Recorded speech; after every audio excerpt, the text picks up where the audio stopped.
ఈ ఉదయకాల సమయంలో యోహాను సువార్త నుండి మనం ప్రత్యేకంగా కొన్ని విషయాలు యేసుక్రీస్తు తిరిగి లేపబడిన దాని గురించి మనం మాట్లాడుతూ వాక్యం నేర్చుకుంటూ ముందుకు వెళ్తాం. అందుకే ఈ ఉదయకాల సమయంలో నేను మీతో మాట్లాడాలనుకుంటున్న విషయం ఏంటి అంటే the risen saviour or the reason saviour అంటే ఏంటంటే తిరిగి లేపబడినటువంటి రక్షకుడు, తిరిగి లేపబడినటువంటి రక్షకుడైనటువంటి క్రీస్తు. ఈ వాక్యాన్ని నేను మీకు తెలియజేస్తూ ముందుకు వెళ్తాను. యేసుక్రీస్తు ఈ లోకానికి వచ్చి లేఖనముల ప్రకారంగా లోకంలో ఆయన మరణించి సమాధి చేయబడి మూడవ దినమున ఆయన ఏం చేశాడు చెప్పండి? లేఖనముల ప్రకారంగా తిరిగి లేచాడు. ఇది సత్యమైంది, దీంట్లో అబద్ధం అనేది లేదు. అయితే యేసుక్రీస్తుని సిలువకు అప్పగించిన తర్వాత 3 రోజులు సమాధిలో ఉన్న తర్వాత సమాధిని జయించి తిరిగి లేచిన తర్వాత మీరు వినండి, ఈ తిరిగి లేపబడిన తర్వాత మీరు చాలా జాగ్రత్తగా ఆలోచన చేస్తే రిజరక్షన్ అనే విషయం చూసినప్పుడు, పునరుద్ధానం అనే పదాన్ని వాడినప్పుడు పునరుద్ధానము లేకపోతే క్రైస్తవులు లేరు.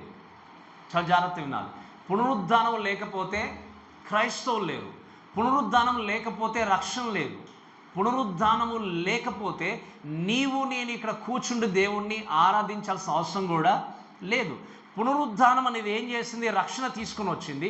పునరుద్ధానం అనేది ఏం చేసింది అంటే మనకు పరలోక రాజ్యాన్ని ఏం చేయబోతుంది చెప్పండి? బహుమానంగా ఇవ్వబోతుంది. ఈరోజు మనం ఫిజికల్గా యేసుక్రీస్తు ఏర్పాటు చేసినటువంటి పరలోకం ఉండకపోవచ్చు, కానీ will be citizens of haven అనే విషయాన్ని మనం గుర్తుపెట్టుకోవాలి. అంటే ఏంటి? యేసుక్రీస్తు రక్తములో కడగబడిన ప్రతి వ్యక్తి కూడా పరలోక రాజ్యానికి వారసుడు. ఇంకా చెప్పాలి అంటే పరలోకమునందు పౌరస్థితిని కలిగి ఉన్నవాడు. ఇంకా చెప్పాలి అంటే పరలోకంలో ఓటు హక్కును ఏం చేశాడు చెప్పండి? కలిగి ఉన్న వ్యక్తి. ఇదంతా కూడా దేని ద్వారా సాధ్యమైంది అంటే యేసుక్రీస్తు తిరిగి లేవడం ద్వారా. యేసుక్రీస్తు కనుక తిరిగి లేవకపోతే మన జీవితాలన్నీ కూడా నిష్ప్రయోజనంగా ఉండేవి. యేసుక్రీస్తు కనుక తిరిగి లేవకపోతే ఈ లోకంలో ఏ వ్యక్తికి విడుదల కలిగేది కాదు. అందుకే సాతాను ఎంతగానో ప్రయత్నం చేశాడు యేసుక్రీస్తు నిజంగా తిరిగి లేవకుండా ఉండాలి అని చెప్పి. ఆ తిరిగి లేపబడిన తర్వాత కూడా మీరు వినండి, ఏ విధంగా మనుషులు మోసం చేయాలని చూశారు అంటే, ఆ కాలంలో యేసుక్రీస్తు తిరిగి లేపబడిన తర్వాత యేసుక్రీస్తు తిరిగి లేస్తే మనుషులందరికీ విడుదల దొరుకుతుంది. యేసుక్రీస్తు తిరిగి లేస్తే అక్కడ ఉన్నటువంటి ఆ కాలంలో ఉన్నటువంటి వ్యక్తులు ఏంటి అంటే, అవును యేసుక్రీస్తు చెప్పినటువంటి బోధలు నిజమైనవి, ఆయన నిజంగా వచ్చినటువంటి మెస్సియా, ఆయన నిజంగా ఆయన బోధించినటువంటి ప్రతి వాక్య భాగం కూడా నిజమైనది అని అందరికీ తెలియపరచబడుతుంది అని చెప్పి ప్రధాన యాజకులు, శాస్త్రులు వీళ్ళందరూ కూడా ఏం చేశారు అంటే కొన్ని రకాల పుకార్లను సృష్టించారు. మీకు అర్థమైంది కదా? ఆ కాలంలో యేసుక్రీస్తు తిరిగి లేపబడిన తర్వాత కొన్ని పుకార్లు తీసుకొచ్చారు. ఏంటి దాంట్లో అంటే ఒక 3 ప్రత్యేకమైనవి చెప్తాను వినండి. దాంట్లో మొట్టమొదటిగా ఏంటంటే, నేను మీకు లాస్ట్ టైం కూడా నేను జ్ఞాపకం చేశాను, స్వూన్ థియోరీ అంటాం. అంటే ఏంటి అంటే యేసుక్రీస్తు నిజంగా ఆయన హింసించినా బాధ పెట్టినా చనిపోలేదు, అన్కాన్షియస్గా ఆయన అయిపోయాడు. 3 రోజుల తర్వాత మళ్ళీ కోమా నుండి బయటకు వచ్చాడు కాబట్టి నిజంగా చనిపోలేదు, మీరు అనవసరంగా యేసుక్రీస్తు చనిపోయాడని చెప్పి బ్లేమ్ చేస్తున్నారని వాళ్ళు మాట్లాడతారు. నేను మీకు లాస్ట్ టైం కూడా జ్ఞాపకం చేశాను, యేసుక్రీస్తు నిజంగా చెప్పాలి అంటే ఫిజికల్గా మరణించింది ఫ్రైడే అయినా ఆయన నిజంగా చనిపోయింది ఎప్పుడని చెప్పండి? ఎప్పుడు? గురువారం రాత్రి నిజంగానే చనిపోయాడు. హి వాజ్ డెడ్. ఆయన జస్ట్ దేహం అనేది ఆ సిలువలోనికి వెళ్ళింది, కానీ ఈ was so grieved in his heart. ఏం చేశాడు ఆయన? తను ఎంతో వేదన కలిగి ఉండి, దుఃఖము కలిగి ఉండి, ఆ గురువారం రాత్రి ఏమన్నాడు? నాలో నా మరణమగునంతగా నా ప్రాణం ఏమవుతుంది? దుఃఖపడుతుందనే పదాన్ని వాడాడు. ఈ విధంగా యేసుక్రీస్తును హింసించి బాధ పెట్టి చివరికి మనకు తెలుసు ఆయన చనిపోయాడు కాబట్టి ఆయన కాళ్ళు చేతులు ఎవరు కూడా విరగొట్టలేదు. ఒక శతాధిపతి వెళ్ళి బల్యాన్ని తన ప్రక్కలో కూర్చున్నప్పుడు బయటకు ఏమొచ్చాయి? నీళ్ళు. ఇవన్నీ మనం చూసినప్పుడు ఏంటి అంటే ఆయన అన్కాన్షియస్ కాదు, ఆయన నిజంగా చనిపోయాడు. ఇది ఒక రకంగా వాళ్ళు క్రియేట్ చేయాలని చూస్తారు. రెండవది ఏంటి అంటే హల్యూనేషన్ థియోరీ అంటాం. దీన్ని వాళ్ళు ఏం చేశారు అంటే శిష్యులందరూ కూడా నిజంగా యేసుక్రీస్తు లేస్తాడు అని చెప్పాడు కాబట్టి వాళ్ళు ఊహించుకుంటూ దాన్ని ఆలోచన చేసుకుంటూ నిజంగా యేసుక్రీస్తు లేవకపోయినా లేచాడు లే అన్నట్టుగా వాళ్ళు ఇమాజిన్ చేసుకుంటున్నారని అన్నారు. కానీ మనకు బాగా వాక్యం తెలుసు, యేసుక్రీస్తు తిరిగి లేస్తాడు అన్న మాట ఎవరు గుర్తుంచుకున్నారు, ఎవరు మర్చిపోయారు? తెలుసా ఈ విషయం మీకు? ఎవరు చెప్పండి? ఎవరు గుర్తుంచుకున్నారు, ఎవరు మర్చిపోయారు? శిష్యులందరూ కూడా మర్చిపోయారు. తన శత్రువులుగా, యేసుక్రీస్తు శత్రువుగా చూసిన వ్యక్తులు మాత్రం ఏం చేస్తారు గుర్తుపెట్టుకుని. అందుకేమన్నా ఈ నయవంచకుడు చెప్పాడు ఏమని, 3వ దినాన తిరిగి లేస్తాడని చెప్పాడు. కాబట్టి మనం ఏం చేయాలి, సరైనటువంటి కాపలా ఏర్పాటు చేయాలి అని చెప్పి పిలాతు దగ్గరికి వెళ్ళి పర్మిషన్ తీసుకుని వచ్చి ఆ రాతికి ఏం చేశారు, సీల్ వేసి కాపలాగా 2 అక్కడ సైనికులను పెట్టినట్టుగా మనం చూస్తాం. శిష్యులకి తిరిగి లేస్తాడన్న ఏ విషయం గుర్తుపెట్టుకోలేదు వాళ్ళు.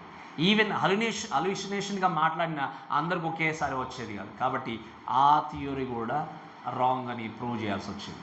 ఇక 3వది ఏంటి అంటే థెఫ్ట్ థియోరీ అంటాం. అంటే ఏంటి అంటే యేసుక్రీస్తు ఎలాగైనా లేస్తాడు అని అన్ని ప్రచారం చేశారు కదా, కాబట్టి లేవకపోయినా అక్కడ ఉన్నటువంటి ఈ యొక్క బంట్రౌతులకి లేకపోతే సైనికులకి కొంచెం ద్రవ్యాన్ని ఇచ్చి ఏం చేశారు, యేసుక్రీస్తు మనకు తెలుసు లేచిన తర్వాత ఏం జరిగిందో క్లియర్గా వాక్యంలో ఉంది. కానీ ఏం చేస్తారు వీళ్ళు అంటే, యేసుక్రీస్తు నిజంగా తిరిగి లేవలేదు, ఆయన తన శిష్యులు ఎత్తుకొని వెళ్ళారని చెప్పి నువ్వు చాటింపు చేయని చెప్పి వాళ్ళకి ఏం చేశారు, కొంచెము డబ్బులు ఇచ్చారు. దాన్ని థెఫ్ట్ థియరీ ఏంటి అంటే, చనిపోయిన తర్వాత యేసుక్రీస్తు సమాధి నుండి ఎత్తుకొని వెళ్ళిపోయారు అని ప్రచారం చేయడం మొదలుపెట్టారు. నేను అందుకే ఇప్పుడే చెప్పాను, యేసుక్రీస్తు తిరిగి లేస్తాడన్న విషయమే గుర్తులేదు వాళ్ళకి, ఇంకా సమాధి దగ్గరికి ఎందుకు వస్తారు వీళ్ళు. కాబట్టి ఇవన్నీ కూడా అంటే యేసుక్రీస్తు తిరిగి లేచాడు అనేదాన్ని రాంగ్గా ప్రూవ్ చేయడానికి అక్కడ ఎంతోమంది స్పెషల్లీ ప్రధాన యాజకులు, శాస్త్రులు, సాతాను కూడా చాలా ట్రై చేశాడు. కానీ మీరు వినండి, రిజరక్షన్, పునరుద్ధానం అనేది ఇట్స్ అ రియాలిటీ. ఆయన నిజముగా 3వ దినాన సమాధిని ఏం చేశాడు, ఓడించి తిరిగి లేచాడు. మరణాన్ని ఓడించి విజయాన్ని కలిగి ఏం చేశాడు, 3వ దినాన తిరిగి లేచాడు. ఈ తిరిగి లేచినటువంటి ఈ యొక్క స్థితిగతులను మనం ఆలోచన చేస్తూ 4 వ్యక్తులు, మత్తాయి, మార్కు, లూకా, యోహాను, వీరు 4 కూడా యేసుక్రీస్తు యొక్క పునరుద్ధానాన్ని చక్కగా వివరిస్తూ రాశారు. అయితే యోహాను కొంచెం ఆలోచన చేసినప్పుడు, యోహాను గురించి మాట్లాడితే ఇక్కడ యేసుక్రీస్తు తిరిగి లేచిన తర్వాత మీరు చూస్తే మొట్టమొదటి ఐ విట్నెస్ అంటే మొట్టమొదటిగా చూస్తుంది ఎవరు చెప్పండి, మగ్దలేని మరియా. మీరు వినండి, మగ్దలేని మరియా మొట్టమొదటిగా యేసుక్రీస్తు తిరిగి లేవడాన్ని చూసింది.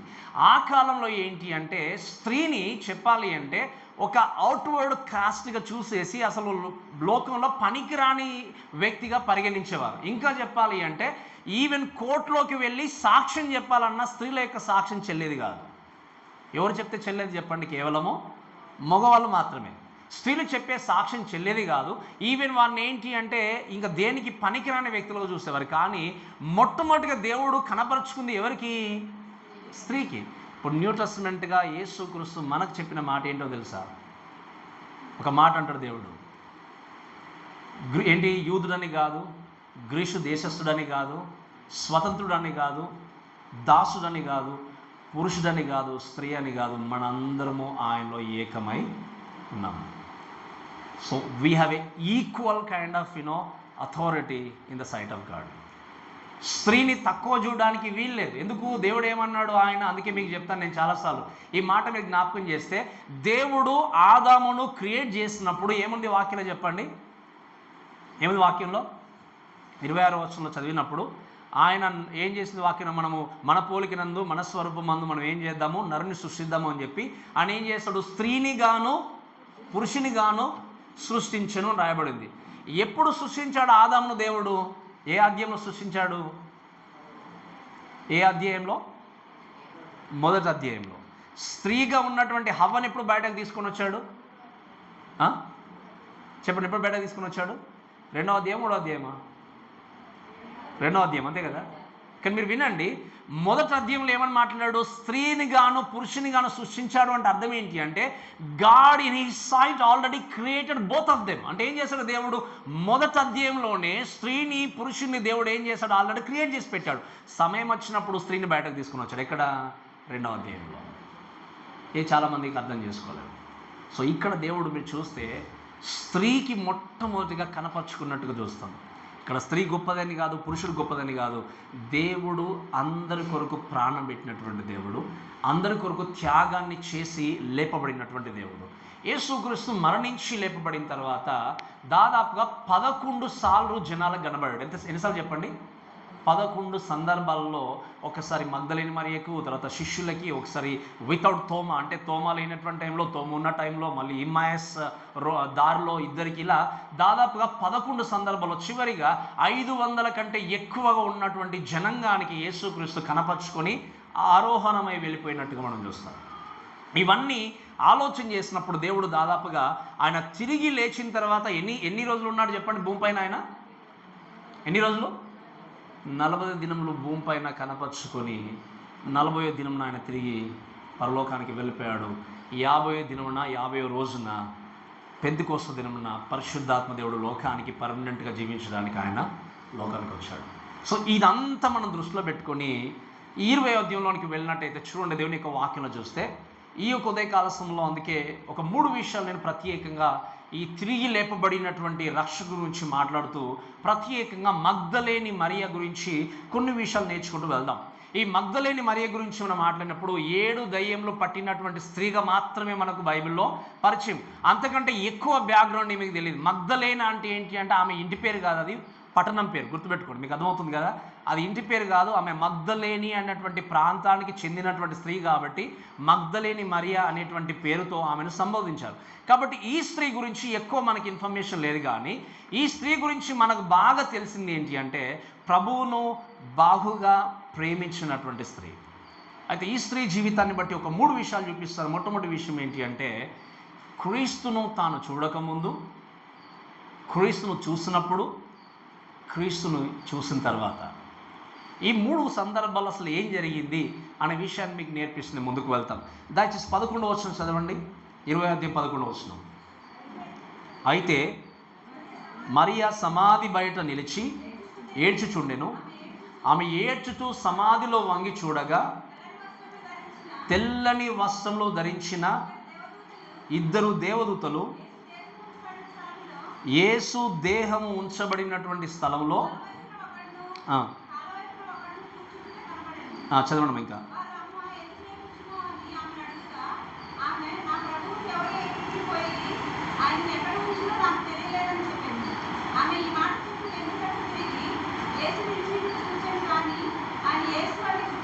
రైట్, ఇక్కడ వాక్యం ఏమిది? వెనుకకు తిరిగి చూచను కానీ, వెనుక తట్టు ఏల్చి నిల్చుండ చూచను కానీ ఆయన యేసు అని ద ఫస్ట్ అపియరెన్స్ గురించి మాట్లాడినప్పుడు ఈమె మొట్టమొదటిగా యేసు క్రీస్తును చూసింది. మీరు వినండి, యేసు క్రీస్తు గురించి మనం మాట్లాడినప్పుడు యేసు క్రీస్తు చూడగానే ఈయన యేసు క్రీస్తు అనే విషయం తనకి తెలియదు, తను గుర్తుపట్టలేదు. సో ఇక్కడ మీరు గమనించండి, మనం చాలా జాగ్రత్తగా వినాల్సిన విషయం ఏంటి అంటే యేసు క్రీస్తు తిరిగి లేపబడతాడు అన్న విషయం కూడా మరియకు తెలియదు. తెలుసా చెప్పండి? తెలియదు. మీకు అర్థమవుతుంది కదా. శిష్యులకు మాత్రమే యేసుక్రీస్తు తిరిగి లేస్తానని చెప్పాడు, కానీ మరియకు కానీ ఇతర స్త్రీలకు కానీ యేసుక్రీస్తు తిరిగి లేస్తాను అన్న విషయం తెలియదు. కాబట్టి వీళ్ళు ఏం చేస్తారు? తిరిగి లేపబడడు అన్న విషయం గుర్తుపెట్టుకొని పెందల కడనే 24వ అధ్యాయం 1వ వచనంలో చూస్తే లూకాసోతలు మనకు తెలుసు, వాళ్ళు పెందల కడనే సుగంధ ద్రవ్యములు తీసుకొని ఏం చేశారు? ఒకవేళ యేసుక్రీస్తు నిజంగా లేపబడతాడు అంటే వీళ్ళు ఇటువంటి ప్రిపరేషన్తో వెళ్తారా? నేను చెప్పినాను, మీకు అర్థమైందా? వాళ్ళు ఏం చేస్తారు? మా ఆనవాయితీ ప్రకారంగా 3వ దినాన ఆ బాడీకి ఏం చేయాలి? సుగంధ ద్రవ్యాలు పూయాలి. కాబట్టి వీళ్ళు ఇంకా మాట్లాడుకుంటూ వస్తారు ఏంటి అంటే మన కొరకు ఈ పెద్ద రాయిని ఎవరు తొలగించాలి. ఇలా డిస్కస్ చేసుకుంటూ వస్తారు. తీరా అక్కడికి వచ్చి చూడగానే ఏం కనబడింది వాళ్ళకి? ఏం చెప్పండి, ఏం కనబడింది? ఖాళీ సమాధి. అప్పుడు మరియా అనుకుంది ఏంటి అంటే యేసు క్రీస్తుని ఎవరో ఎత్తుకుని వెళ్ళిపోయారు. ఎవరో ఎత్తుకొని వెళ్ళిపోయారని చెప్పి పరిగెత్తుకొని ఎక్కడికి వెళ్ళిపోయింది చెప్పండి? తాను పేతురు యోహాను దగ్గరికి వెళ్ళిపోయి మన ప్రభువుని ఎవరో ఎత్తుకొని వెళ్ళిపోయారంటే వాళ్ళు కూడా పరిగెత్తుకుంటూ వస్తారు. పరిగెత్తుకుంటూ వచ్చి సమాధిలో చూసినప్పుడు వాళ్ళకు ఆ యొక్క బట్టలన్నీ కూడా చుట్టు పెట్టుబడి ఉండడం చూసి వాళ్ళు ఏం చేస్తారు? అక్కడ నుండి వెళ్ళిపోతూ ఉంటారు. కానీ మీరు వినండి, వాళ్ళు ఇంటికి వెళ్ళిపోయినా ఈ స్త్రీ మాత్రం ఇంటికి వెళ్ళకుండా ఆ సమాధి దగ్గరే ఉంటుంది. ఎవరు? మగ్దలేని మరియా. అక్కడ సమాధి దగ్గర ఉన్నప్పుడు వాక్యంలో ఏముంది అంటే సమాధి బయట నిలిచి ఏడ్చుచుండెను. ఆమె ఏడ్చుచూ సమాధిలో ఏం చేసింది చెప్పండి? వంగి చూస్తుంది. ఈ మాటను బట్టి మనం చూసేది ఏంటి అంటే ఆమె ఏడవడము నిజంగా చెప్పాలంటే నిష్ప్రయోజనం. ఎందుకు? నిజంగా చెప్పాలి అంటే ఆ ఏడుపు అనేది నిజంగానే చనిపోయాడు, ఎవరు ఎత్తుకుని వెళ్ళిపోయారు అని ఆలోచన చేస్తూ ఏడుస్తుంది. కానీ ఆ ఏడుపులకు నిజంగా చెప్పాలంటే నిష్ప్రయోజనం అనే విషయం తనకు తర్వాత అర్థమవుతుంది. బట్ ఇప్పుడు చూసినప్పుడు ఏంటి అంటే నిష్ప్రయోజనంగా ఉన్నప్పుడు మీరు వినండి, ఆమె ఆ విధంగానే బాధపడుతూ ఆమె ఏం చేసింది, లోపలికి వెళ్ళి చూసినప్పుడు ఇద్దరు దేవతలు కనబడబడి చెప్పిన మాట ఏంటి అంటే, అమ్మా నువ్వు ఎందుకు ఏడుస్తున్నావు? ఆమెను అడిగినప్పుడు నా ప్రభువును ఎవరో ఎత్తుకొని, మీకు అదే ఏమంది చెప్పండి ఆవిడ, నా ప్రభువుని ఎవరో ఎత్తుకొని వెళ్ళిపోయారంది తప్ప ఆయన తిరిగి లేపబడ్డారనే విషయం తనకి తెలియదు. ఈ విషయం జరిగిన తర్వాత వాక్యంలో గమనించి చూస్తే ఏంటి అంటే, యేసుక్రీస్తు ఆమె కనబడ్డప్పుడు ఏమిది వాక్యంలో, వెనుక తట్టు తిరిగి యేసు నిల్చుండ చూచని కానీ ఆయన యేసు అని, మీకు అదవుంది చెప్పిన మాట. ఆమె ఇలా క్వశ్చన్ వేసి వాళ్ళ వెనుకకు తిరిగి చూసేసరికి ఎవరు కనబడ్డారు అక్కడ? ఎవరు కనిపించారు చెప్పండి? యేసు కనబడ్డాడు, కానీ ఆయన యేసు అని మాత్రం ఈమె గుర్తుపట్టలేదు. మీరు వినండి, ఇక్కడ ఈమె గుర్తుపట్టకపోవడానికి కారణం గురించి మనం ఆలోచన చేసినప్పుడు మీరు వినండి, స్పెషల్లీ ఆలోచన చేసినప్పుడు ఆమె టీయర్స్ అంటే మీరు వినాల్సిన మాట ఏంటి అంటే, ఆమె యొక్క ఏడ్పుడు లేకపోతే ఆమె దుఃఖము, ఆమె యొక్క ఇంకా చెప్పాలంటే ఏంటి డౌట్స్, ఇవన్నీ కూడా ఏం చేస్తున్నాయి అంటే ఆయన కనబడుతున్నటువంటి క్రీస్తును చూడలేనటువంటి గుడితనంలో తానుంది. తన కళ్ళ ముందు ఎవరి కోసమైతే ప్రలాపిస్తుందో, ఎవరి కోసమైతే ఆరాటపడుతుందో, ఎవరి కోసమైతే ఏడుస్తుందో, తన ఏడుపు, తన వేదన, తన డౌట్స్ అన్నీ కూడా తన ముందు కనబడుతున్నటువంటి క్రీస్తును చూడలేకుండా చుట్టూ ఉన్నటువంటి పరిస్థితులు మాత్రం చూసి ఏం చేసింది అంటే గురుడితనాన్ని కలిగి యేసుక్రీస్తును చూడలేకపోయింది. ఈ విషయాన్ని బట్టి మనం దయచేసి కొన్ని విషయాలు మనం అర్థం చేసుకుంటూ వెళ్ళాల్సింది ఏంటి అంటే, మీరు గమనించండి, she never ever thought about resurrection of Jesus Christ. ఈ విషయాన్ని బట్టి మనం చూసినప్పుడు మీరు గమనించండి, ఆదికాండంలో మనం చదువుకున్నాం, హాగారు తన కుమారుణ్ణి షారాయి వెళ్ళగొట్టమని చెప్పినప్పుడు అబ్రహాం ఏం చేశాడు చెప్పండి, పంపించి వేసినప్పుడు బెయేర్షెబా అరణ్యంలో తాను తిరుగుతూ కుమారుని అక్కడ పడేసిన తర్వాత, ప్రభా ఈ కుమారుని యొక్క బాధను, ఈ చావుని చూడలేనని చెప్పి మొరపెట్టినప్పుడు దేవుడు అంటాడు, నువ్వు ఎందుకు ఏడుస్తున్నావు? ఈయన కూడా అబ్రహాము సంతానమే, తను నేనేం చేస్తానో జనాంగంగా ఆయన ప్రిపేర్ చేసి నేను తీసుకెళ్తాను అని చెప్పేసి దేవుడు ఆ మాట సెలవిచ్చినప్పుడు వెంటనే ఆమె చూడగానే ఆమెకి ఏం కనిపిస్తుంది చెప్పండి? ప్రక్కన నీళ్ళు కనిపిస్తాయి. ఆ నీళ్ళు అప్పుడే దేవుడు క్రియేట్ చేసి పెట్టలే, అక్కడ ఆల్రెడీ ఇదివరకు అక్కడ ఉన్నాయి, కానీ తను చూడలేకపోయింది. అక్కడ ఉన్నటువంటి శ్రమను, కష్టాన్ని చూసి, తన యొక్క కుమారుని యొక్క బాధను చూసి తన ప్రక్కనే ఉన్నటువంటి నీళ్ళని చూడలేకపోయింది. ఎప్పుడైతే దేవునికి మొరపెట్టిందో, దేవుని మీద తాను కాన్సన్ట్రేషన్ చేసిందో, దేవుని వైపు తిరిగిందో, దేవుడు చూపించాల్సింది క్లియర్గా ఏం చేశాడు? చూపించాడు. ఈవెన్ థింక్ అబౌట్ లైక్ ఏంటి, మనము బుక్ ఆఫ్ 2 Kings 6వ అధ్యాయంలో చూస్తాం, 2వ రాజుల గ్రంథం 6వ అధ్యాయంలో చూస్తే అక్కడ ఉన్నటువంటి ఇశ్రాయేల్ జనాంగం పైకి సిరియా రాజు ప్రతిసారి యుద్ధానికి వస్తాడు. యుద్ధానికి వచ్చే ప్రతిసారి కూడా వాళ్ళు యుద్ధంలోనికి రాకముందే అక్కడ ఉన్నటువంటి ప్రవక్త అయిన ఎలీషా ఏమంటాడు అంటే, వాళ్ళు ఫలాని ప్లేస్కి యుద్ధానికి వస్తున్నారు, మీరు జాగ్రత్తగా ఉండండి అనేసరికి వీళ్ళు ప్రతిసారి సిరియన్లు విఫలమైనప్పుడు అసలు ఎందుకు జరుగుతుంది ఇలా అన్నప్పుడు వాళ్ళు చెప్పిన మాట ఏంటి అంటే, ఇశ్రాయేలు దేశంలో ఒక ప్రవక్త ఉన్నాడు, ఆయన ఎవరు అంటే ఎలీషా. ఏది జరుగుతుందో జరగకముందే అన్ని వారికి క్లియర్గా తెలియజేస్తున్నారు అన్నప్పుడు కొంతమందిని సైనికులను పంపిస్తాడు. ఎవరు? సిరియా రాజు. ఎవరి దగ్గరికి? ఎలీషా దగ్గరికి. ఆయన దగ్గరికి వెళ్ళి మీరు తీసుకొని రండి అంటే, ఎలీషా దగ్గరికి సైన్యం అంతా వెళ్ళిన తర్వాత వెళ్ళగానే అక్కడ ఉన్నటువంటి ఎలీషా యొక్క దాసుడు బయటకు వచ్చి చూస్తాడు. చూసేసరికి ఎవరు కనిపిస్తారు చెప్పండి? ఆయనకి ఎవరు కనిపిస్తారు? సైన్యం అంతా కనబడుతుంది. అప్పుడు పరిగెత్తుకుని వెళ్ళి ఎలీషాను పిలిచి గురువు అని చెప్పి పిలిచి ఏమంటాడు అంటే, అయ్యా ఇటువంటి భయంకరమైన సైన్యము మన ముందు నిలిచి ఉంది, నిజంగా వీరిని మనం జయించగలమా, మళ్ళీ సంహరించడానికి వచ్చారన్నట్టుగా ఆలోచన చేస్తే అప్పుడు ఎలీషా ప్రార్థన చేస్తాడు. ఏమని అంటే, ప్రభువా ఈ వీడి కన్నులను తెరవండి అని ప్రార్థన చేస్తాడు. ప్రార్థన చేసిన వెంటనే కన్నులు తెరవబడిన వెంటనే కనిపించేది చెప్పండి? తెలుసా మీకు? ఇది మాకేం తెలుసు కదా. ఏం కనిపిస్తాయి చెప్పండి? వాళ్ళ సైన్యము చుట్టూ అగ్నిరథంతో కూడినటువంటి దేవుని యొక్క సైన్యం అంతా కూడా అక్కడ నిలిచి ఉంటుంది. అంటే ఏంటి? వీళ్ళ సైన్యము కనబడుతున్నా కూడా కనబడినటువంటి సైన్య సమూహముతో దేవుడు ఎవరిని భద్రపరిచాడు అక్కడ? ఎలీషాను, తన శిష్యుల్ని, తన యొక్క ప్రవక్తల్ని ఏం చేశాడు ఆయన? దేవుడు కాపాడుచున్నాడు. అప్పుడు వీళ్ళు సైనికులు వచ్చిన తర్వాత దేవుడు ఎలీషా ప్రార్థన చేస్తాడు మళ్ళీ, ప్రభా ఈ సైనికుల యొక్క కళ్ళు మూయబడిన కాకంటే వాళ్ళ కళ్ళు మూయబడ్డప్పుడు వాళ్ళని తీరా డైరెక్ట్ ఎక్కడ తీసుకెళ్ళిపోతాడు? ఇశ్రాయేలు రాజు ఉన్నటువంటి షోమ్రోన్ పట్టణానికి తీసుకెళ్తాడు. మళ్ళీ ప్రార్థన చేస్తాడు, ప్రభా వీని కన్నులు తెరువునుగాక అంటే వాళ్ళు కళ్ళు తెరిచి చూసరికి ఎక్కడ ఉంటారు చెప్పండి? శత్రు రాజు అయినటువంటి ఇశ్రాయేల్ రాజు దగ్గర ఉంటారు. అప్పుడు వీళ్ళు భయపడతారు, ఇంకా మాకు మరణమే సత్యం, ఇంకా మమ్మల్ని విడిచిపెట్టేవారు కానీ మా ప్రాణాన్ని కాపాడేవారు లేరు అనుకున్నప్పుడు అప్పుడు రాజు అంటాడు, వీళ్ళని నేను చంపేస్తానా అని అడిగినప్పుడు ఎలీషా చెప్తాడు, చంపడానికి వీలు లేదు, వారిని వారి దేశానికి క్షేమంగా పంపించండి అంటాడు. సో ఇక్కడ మీరు గమనించండి, మన ముందు జరుగుతున్నటువంటి పరిస్థితులను చాలాసార్లు అర్థం చేసుకోకపోవడానికి కారణం ఏంటి అంటే మన జీవితంలో క్రీస్తును క్షుణ్ణంగా తెలుసుకోకపోవడం.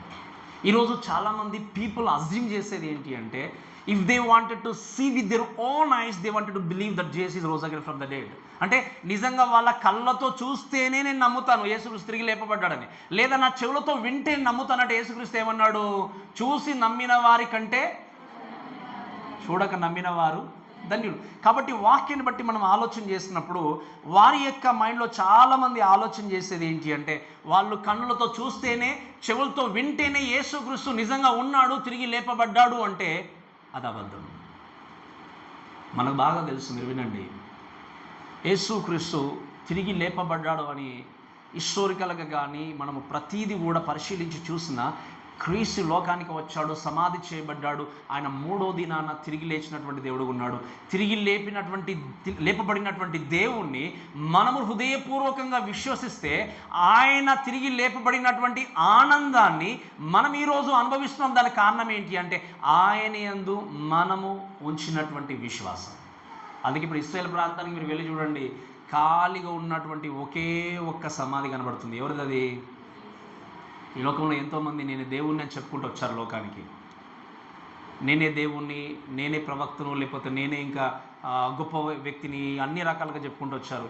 ఇప్పుడు బుద్ధుడు ఉన్నా ఎవరు ఉన్నా ఆ సమాధి ఇప్పటికీ అలానే ఉంది. మహమ్మద్ ప్రవక్త ఉన్న ఇప్పటికే సమాధి అలానే ఉంది. కానీ సమాధి ఖాళీగా ఉన్నటువంటిది ఒకే ఒక వ్యక్తిది. ఎవరిది అంటే యేసుక్రీస్తు సమాధి మాత్రమే. ఎందుకు ఖాళీగా ఉంది? ఎందుకు అంటే ఆయన అక్కడ లేడు, ఆయన తిరిగి లేపబడకపోతే అది క్లోజ్ చేయాల్సింది, అంతే కదా. ఇప్పుడు 100 సంవత్సరాలు అయినా కూడా ఒక శరీరము కుళ్ళి కృషించిపోయినా ఇక ఎలాగో బోన్స్ అన్నీ కూడా మట్టిలో కలిసిపోయాయి కదా అని చెప్పి ఓపెన్ చేసి పెట్టరు కదా. మరి ఓపెన్ చేసి పెట్టారంటే అర్థం ఏంటి? ఆ సమాధిలో ఆ డెడ్ బాడీ అనేది లేదు, ఆ సమాధిలో యేసుక్రీస్తు యొక్క దేహం లేదు. ఎందుకంటే ఆయన మరణాన్ని జయించేసాడు, యేసుక్రీస్తు తిరిగి లేచాడు. ఇక్కడ ఉన్నటువంటి ఈ స్త్రీ ఏం చేస్తుంది అంటే మగ్దలేని మరియ ఆయనతో సంభాషిస్తున్నటువంటి క్రీస్తును చూసింది కానీ ఆయన యేసుక్రీస్తుని గుర్తుపట్టలేకపోయింది. There are some reasons. ఆయన మహిమ శరీరాన్ని కలిగి ఉన్నాడు. ఈరోజు నీ జీవితంలో నిజంగా మీరు గమనించండి, క్రీస్తును అంగీకరించాను, క్రీస్తును నేను తెలుసుకున్నాను, క్రీస్తు కొరకు నేను బ్రతుకుతానని చెప్పేసి చాలాసార్లు మనం అనుకుంటుంటాం. కానీ మీరు గమనించండి, నీ ఎదుటనే, నీ ప్రక్కనే, నీ జీవితంలో ఉన్నటువంటి క్రీస్తుని నువ్వు గుర్తెరగాలి అంటే నీ జీవితంలో ఉన్నటువంటి ఆత్మీయమైనటువంటి గురుడితనం ఏం కావాలి? తొలగిపోవాలి. అందుకే నేను మోస్ట్ ఆఫ్ ద టైం నేను జ్ఞాపకం చేస్తాను, మన జీవితంలో ఎన్ని కష్టాలు వచ్చినా, శోధనలు వచ్చినా, శ్రమలు వచ్చినా మొట్టమొదటిగా ఎవరి వైపు తిరగాలి చెప్పండి? ఎవరి వైపు? దేవుని వైపు తిరగకుండా వేరే వైపు తిరుగుతున్నామంటే అర్థం ఏంటి అంటే నీలో ఉన్నటువంటి క్రీస్తును సరిగా రికగ్నైజ్ చేయలేదు. ఆ రోజు మరియా సమాధి పక్కన ఉన్నటువంటి యేసుక్రీస్తు చూసింది కానీ రికగ్నైజ్ చేయలేకపోయింది, గుర్తుపట్టలేకపోయింది. నేను అడిగే ప్రశ్న ఏంటి అంటే యేసుక్రీస్తును నిజంగానూ గుర్తుపట్టారా?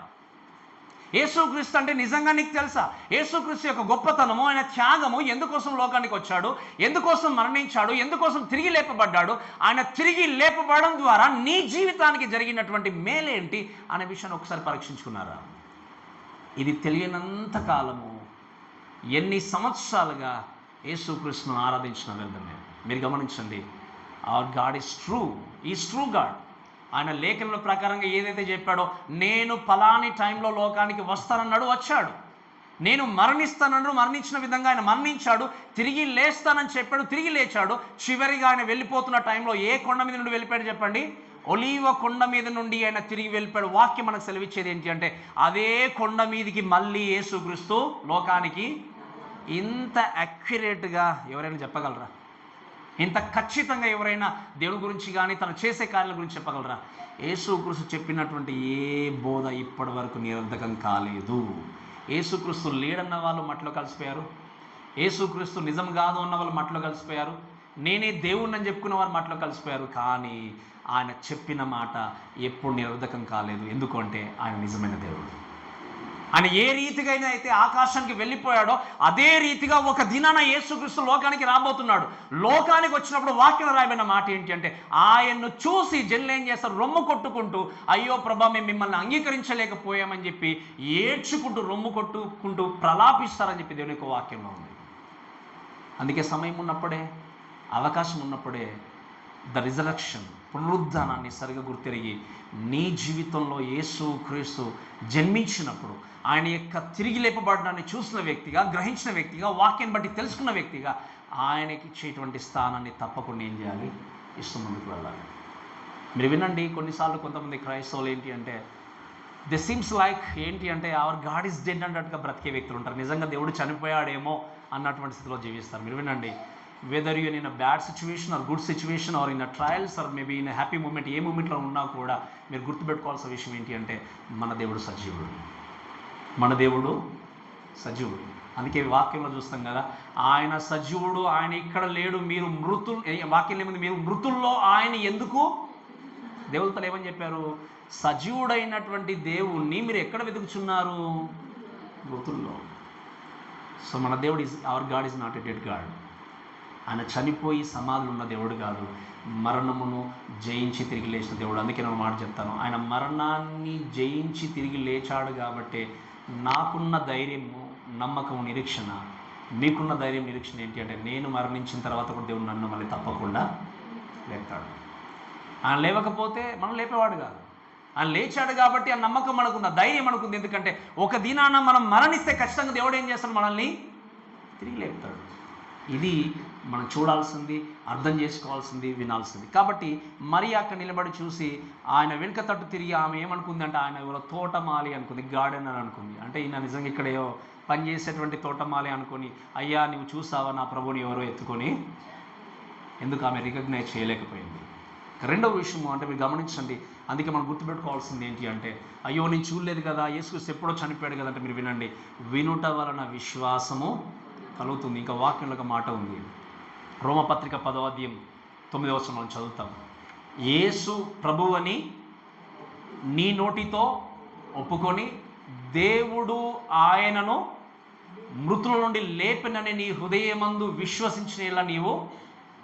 ఈరోజు యేసుక్రీస్తు 2000 సంవత్సరాల క్రితం చనిపాడు, మనం చూడలేదు, కానీ వాక్యం స్పష్టంగా సెలవిస్తుంది ఆయన లోకానికి వచ్చాడు, మరణించాడు, తిరిగి లేచాడు. అటువంటి దేవుడు నీ జీవితంలో కూడా రక్షకుడు ఉండాలి అంటే, నీ జీవితం కూడా పరలోకం చేరాలి అంటే నువ్వు చేయాల్సిన సింపుల్ థింగ్ ఏంటి అంటే ఏం చేయాలి, యేసు ప్రభువుని నోటితో ఒప్పుకొని దేవుడు ఆయన మృతుల నుండి తిరిగి లేపినని నీ హృదయమందు విశ్వసిస్తే నువ్వేం చేస్తావు, రక్షింపబడతావు, నువ్వు పరలోకానికి, రాజ్యానికి వెళ్ళడానికి అర్హుడుగా మారబడతావు. దీనికి మనం డబ్బులు చెల్లించిన అవసరం లేదు, ప్రయాసపడిన అవసరం లేదు, కష్టపడిన అవసరం లేదు. ఒకటి చేయాల్సింది ఏంటంటే with faith we should believe. ఏం చేయాలి, మనం విశ్వాసముతో యేసుక్రీస్తుని నమ్మాలి. అందుకే విశ్వాసం యొక్క డెఫినేషన్ ఏంటి చెప్పండి, బైబిల్ ఏముంది, విశ్వాసం అనున్నది నిరీక్షింపబడి వాటి యొక్క నిజ స్వరూపమును అదృశ్యమై ఉన్నవనుటకు రుజునై ఉన్నది.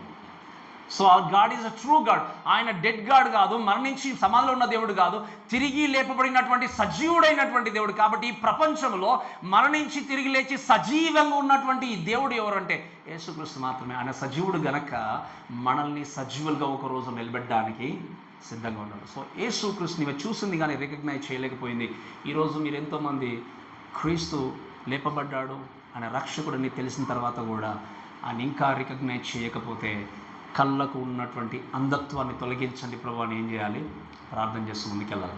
రెండో విషయం, చూసినప్పుడు ఏం జరిగింది అంటే లెట్స్ రీడ్ వర్డ్స్ 15 నుండి చదువు చూడండి, కొన్ని వర్డ్స్ 15 నుండి 15 వస్తుంది. అమ్మ యేసు, అమ్మ ఎందుకు ఏడ్చున్నావు, ఎవరిని వెతుకుచున్నావు అని ఆమెను అడగ, ఆమె తోటమని అనుకొని, అయ్యా నీవు ఆయన మోసుకొని పోయిన ఆయన ఎక్కడ ఉంచుతో నాతో చెప్పు, నేను ఆయన ఎత్తుకొని పోదునని చెప్పాను.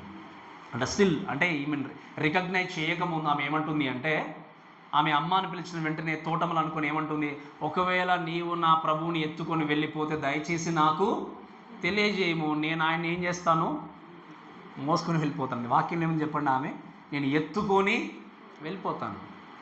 She had a great love towards Jesus. యేసు క్రీస్తు పట్ల నిజంగా తనకు చాలా చాలా ప్రేమ ఉంది. అందుకే ఆమె హత్తుకొని జీవించింది క్రీస్తుని. ఆ ప్రేమను వ్యక్తపరుస్తూ ఏంటి అంటే, తాను చెప్పాలంటే ఒక రకంగా, అంటే ఆమె పరిస్థితి ఎలా ఉంది ఆ రోజు అంటే, సమాధి నుండి ఆ చెట్టు దగ్గరికి లేకపోతే ఈ కొండ దగ్గరికి అంటూ పరిగెత్తా ఉంది. ఎక్కడ ఉన్నాడో క్రీస్తు తెలియట్లేదు తనకి. ఏడ్చుకుంటూ ఎవరో ఎత్తుకుని వెళ్ళిపోయారు, ఎక్కడ వెళ్ళాలి, ఎవరికి మొరపెట్టుకోవాలి తెలియకుండా అక్కడ ఇక్కడ to run towards here and there అన్నట్టుగా తాను ఏం చేస్తుంది, తిరుగుతూ ఉంది. చివరికి ఈయన కనబడ్డప్పుడు ఈయన ఎవరో తోటమని అనుకుని, ఒకవేళ నీవు నా ప్రభువుని ఎత్తుకొని వెళ్తే నాకు తెలియజేయమని చెప్పి రికగ్నైజ్ చేయని స్థితిలో ఉంది. రెండవది, రికగ్నైజ్ చేసినప్పుడు జరిగింది ఏంటంటే, వర్స్ 16 చదవండి దయచేసి. యేసు ఆమెను చూసి మరియా అని పిలిచెను.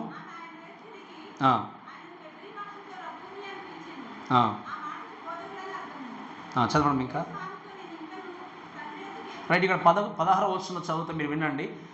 ఆమె వైపు మరలా యేసుక్రీస్తు తిరిగి చెప్పిన మాట ఏంటి అంటే, మరియా అని పిలిచెను. ఆమె ఆయన వైపు తిరిగి ఆయన హెబ్రీ భాషతో రబ్బూని అని పిలిచిన ఆ మాటకు బోధకుడా అని అర్థం. మీరు వినండి, ఇక్కడ ఫస్ట్ యేసుక్రీస్తు చూసినప్పుడు, అమ్మా నువ్వు ఎందుకు ఏడ్చున్నావు అంటే ఏమంది ఆవిడ? ఏమని చెప్పండి? తోటమలు అనుకొని, ప్రభువా నా ప్రభువుని ఎవరో ఎత్తుకొని వెళ్ళిపోయారు, దయచేసి నువ్వు ఎత్తుకొని వెళ్ళిపోతే ఒకవేళ నాకు చూపించి నేను తీసుకుని వెళ్ళిపోతా అన్నది. రెండవసారి దేవుడు ఆమె వైపు తిరిగి ఆమెను ఏమని సంబోధించాడు చెప్పండి? మరియా అని పిలిచిన వెంటనే ఆమె ఏమంది? ఏం చెప్పింది చెప్పండి? రబ్బూని అంటే ఏంటి? బోధకుడా అనే మాట ప్రస్తావించింది అంటే ఆమె ఎప్పుడు గుర్తుపట్టింది? మీకు అర్థం చెప్పిన మాట. మొదటిసారి ఆమె గుర్తుపట్టలేదు. ఇప్పుడు చూసిన వెంటనే ఏం చేసింది? మరియా అని పిలిచిన వెంటనే ఆమె ఏం చేసింది చెప్పండి?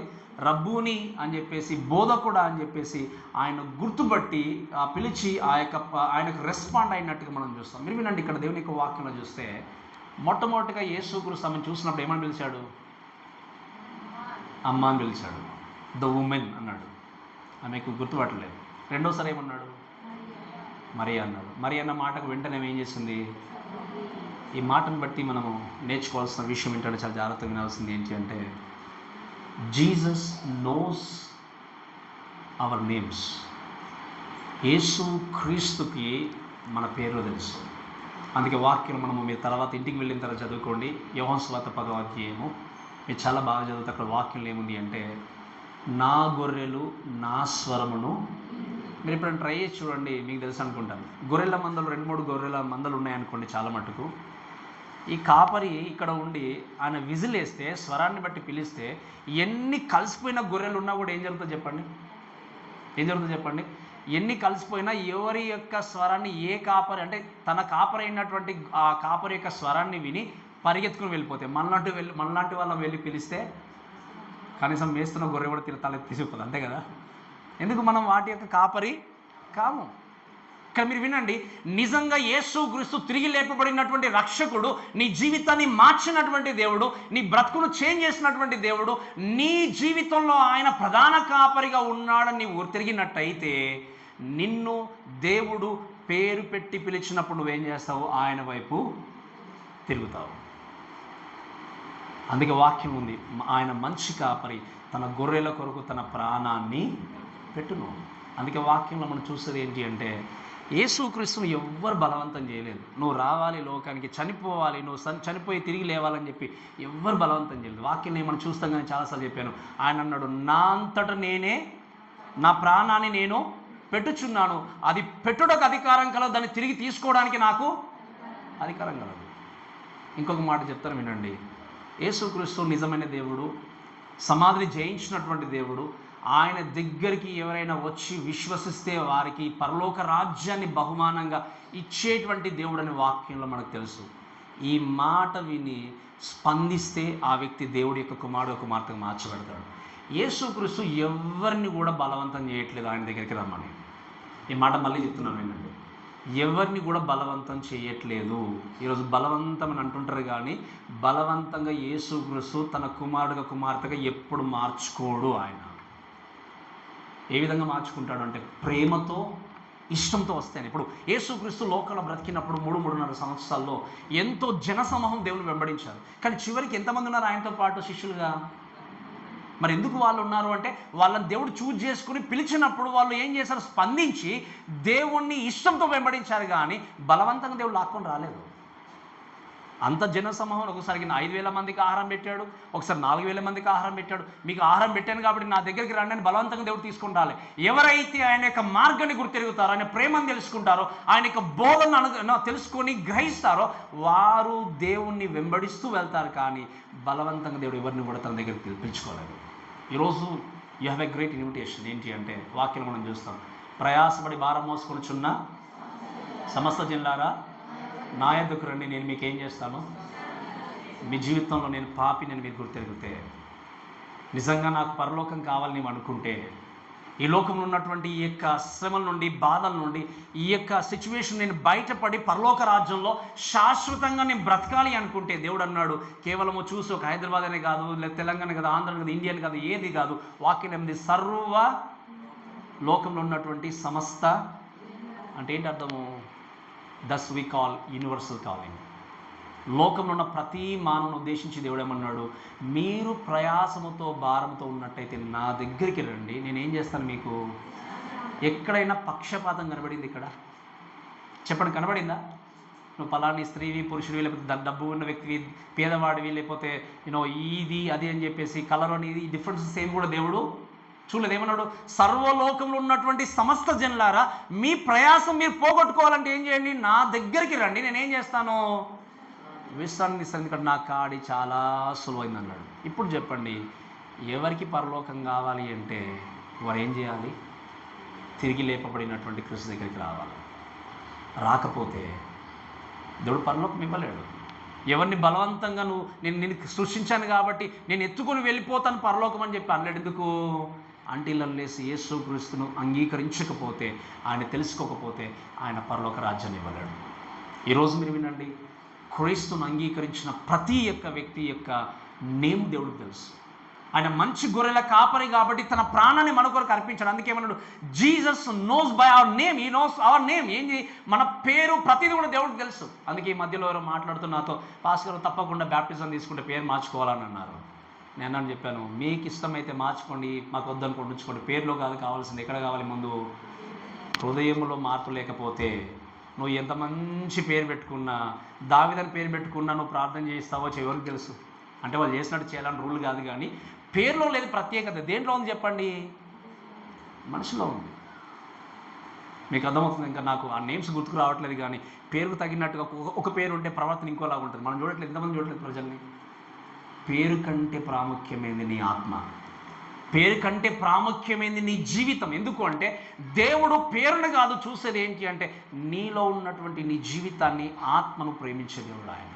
ఈరోజు మాకు దయచేసి వాక్యం బట్టి వినండి. ఈ నోస్ యువర్ నేమ్ అంటే నీ పేరు దేవుడికి తెలుసు. నీ పేరు దేవుడికి తెలుసు అంటే వ్యక్తిగతంగా నీ పట్ల దేవుడికి ఎంత శ్రద్ధ ఉంది చూడండి. ఏదో గుంపులో ఉన్నట్టుగా మీరందరూ రండి అని చెప్పి దేవుడు అనట్లే. ఏమన్నాడు? మీలో ఒక్కొక్కరి పేరు. ఈరోజు ప్రపంచంలో ఉన్నటువంటి వ్యక్తులు చూస్తే కొన్ని పెద్ద సంఘాల్లో ఒకరి పేరు ఒకరికి తెలియదు. 1000-2000 మంది ఉన్నారు అనుకోండి విశ్వాసం, కానీ దేవుడికి మాత్రము ప్రతి ఒక్కరి పేరు తెలుసు. కాబట్టి ఈ మాటలన్నీ కూడా మనం గుర్తుపెట్టుకోవాల్సి, వినాల్సింది ఏంటి అంటే యేసు క్రీస్తు తిరిగి లేపబడినటువంటి రక్షకుడిగా, తిరిగి లేచినటువంటి కాపరిగా మన జీవితాల్లో ఏంటి అంటే ఆయన పేరును పెట్టి పిలిచే దేవుడు ఉన్నాడు. అందుకు ఒక మాట చూడండి మరొకసారి. యోహాను సువార్త 10వ అధ్యాయం 16వ వచనం చదవండి. యోహాను సువార్త 10వ అధ్యాయం 16వ వచనం.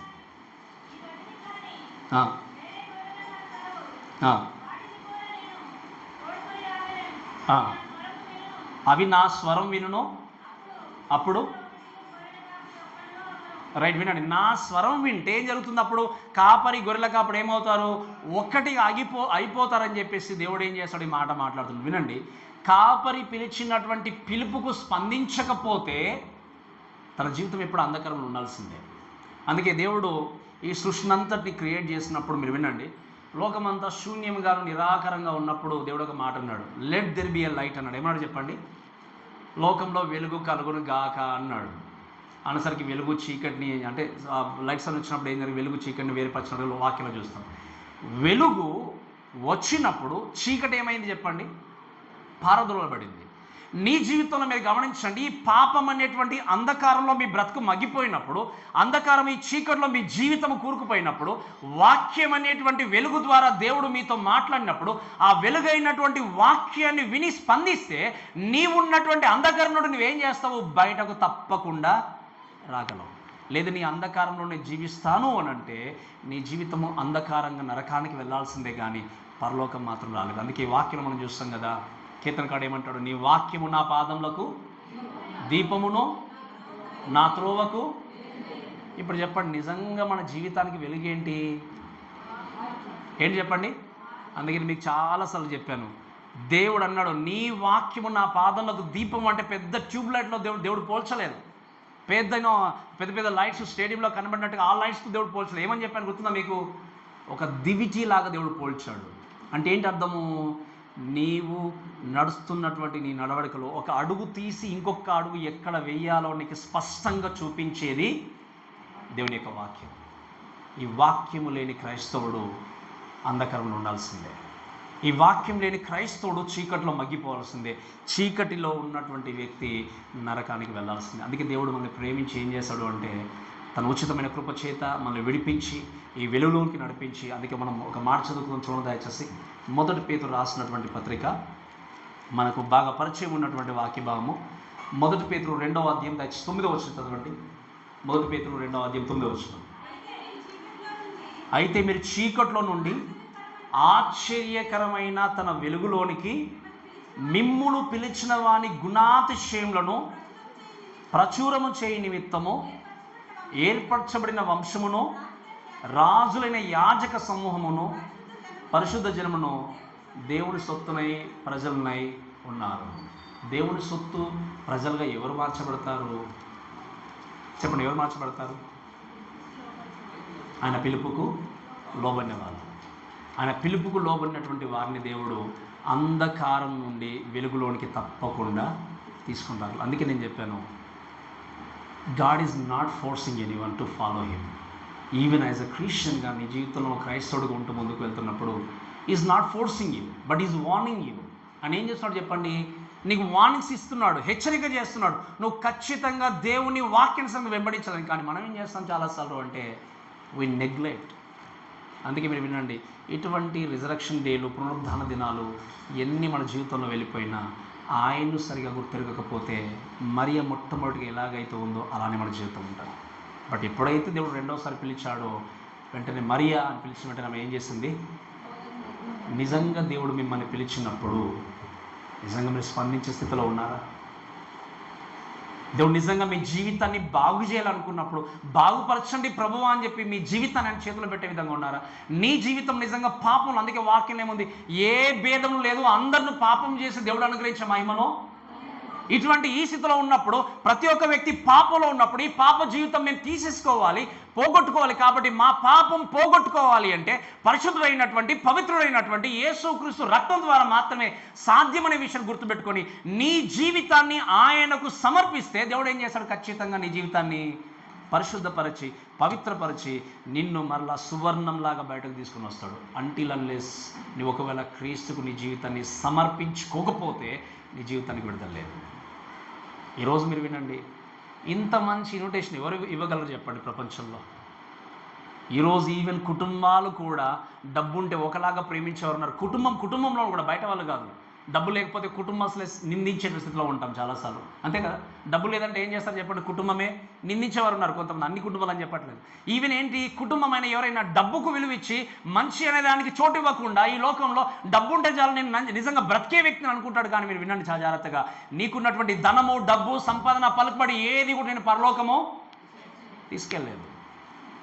పరలోకము తీసుకెళ్ళగలిగేది కేవలము కలంకము కల్మషం లేనటువంటి యేసుక్రీస్తు యొక్క రక్తం మాత్రమే. అందుకే నేను చెప్పాను చాలాసార్లు, ఒకవేళ డబ్బే నిజంగా పరలోకానికి దారి అంటే ధనవంతులు ఎప్పుడో పరలోకంలో ఉండేవాళ్ళు, దాన ధర్మాలు చేసే వాళ్ళు పరలోకంలో ఉండేవాళ్ళు. అందుకే చెప్తాను, మంచిగా బ్రతకూడదని నేను చెప్పట్లేదు, కానీ మంచిగా బ్రతికినా దాన ధర్మాలు చేసినా యేసు క్రీస్తునందు విశ్వాసం ఉంచకపోతే ఆ వ్యక్తికి పరలోకము లేదు. అందుకే వాక్యం ఏముంది? యేసు నేనే మార్గమును సత్యమును జీవమును, నా ద్వారా తప్ప ఎవడును అంటే అర్థం ఏంటి చెప్పండి?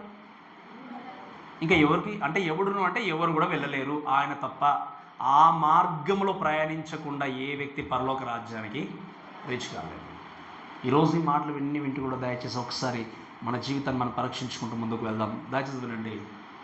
నీ జీవితంలో అంధకారమైనటువంటి స్థితిలో జీవించినప్పుడు, పాప ఊబిలో బ్రతికినప్పుడు, అసలు లైక్ ఏ ఫ్లాష్గా నీ జీవితంలోనికి దేవుని యొక్క వాక్యం అనేది వెలిగింపబడినప్పుడు, వెలుగులోనికి ప్రవేశించినటువంటి వ్యక్తి వెలుగులో ఉన్నదాన్ని స్పష్టంగా చూడగలడు.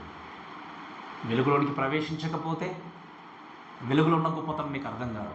వెలుగులోనికి ప్రవేశించకపోతే వెలుగుగా ఉన్నటువంటి క్రీస్తుని అర్థం చేసుకోవాలి. ఈరోజు క్రీస్తును అర్థం చేసుకోవాలి అంటే ఆ వెలుగుగా ఏర్పరచబడినటువంటి దేవుడు చూపించినటువంటి వెలుగులోనికి, వాక్యంలోనికి మనం ఏం చేయాలి? ప్రవేశిస్తూ మనం ముందుకు వెళ్ళాలి. ఈరోజు దేవుడు ఇన్విటేషన్ ఇస్తూ ఉన్నాడు. ఇంకా ఒకవేళ బ్యాక్ వెళ్ళిపోయినా, ఈరోజు మరి ఎలాగ కొన్నిసార్లు గుర్తిరగకపోయినా, బట్ రెండోసారి ఏం చేసింది? గుర్తిరిగింది. అలా దేవుడు నిన్ను పేరు పెట్టి పిలిచినప్పుడు నువ్వు స్పందించకపోతే కోల్పోయేది నువ్వే. స్పందించకపోతే అర్థం చేసుకోకుండా నువ్వు దేవుడికి దూరంగా జరిగేది నువ్వే. ఈరోజు ఈ వాక్యం వింటున్న ప్రేమ దేవుని బిడ్డలారా, ఒకవేళ ఇంకా కూడా దేవునికి నమ్మకంగా జీవించకుండా నీ కొరకు, అందుకే నేను చెప్తుంటాను ఒక మాట, మన కొరకు అని అనుకోవద్దు. ఏం చెప్పాలి చెప్పండి? మన కొరకు అనుకుంటే ఎక్కడో వెళ్ళిపోతుంది. ఏమని అనుకోవాలి మనము? నా కొరకు ప్రాణం పెట్టినటువంటి దేవుడు అని అనుకున్నప్పుడే నీకు ఆయనకు వ్యక్తిగత సంబంధం ఉంటుంది. ఏం చెప్పండి? నీకు ఆయనకు. అందుకే ఆయన వాక్య వెలుగులో మన జీవితాన్ని చూసుకుంటే మనంత చెడ్డ వ్యక్తులు ప్రపంచంలో ఎవరు లేరు. మంచి వాళ్ళమా చెప్పండి? మనం మంచి వాళ్ళం కాదు. ఇవి ఈ లోకంలో చూస్తే నీతిమంతులు లేడు, ఒక్కరు లేడు.